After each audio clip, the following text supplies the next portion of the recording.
Guys, hindi ako makatulog guys. 11:43 na ng gabi. Parang may bumubukas ng pintuan namin. Hindi ako makatulog guys. Sobrang alerto ko kasi may 3 bata ako kasama sa bahay. Guys, 11:43 na. Mag-alas 12 na.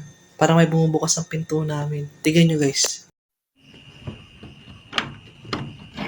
Natakot ako guys para sa mga anak ko guys. Ayun o, mga tulog. Baka pasukin kami dito guys. Tulungan nyo kami guys. Paano ba to?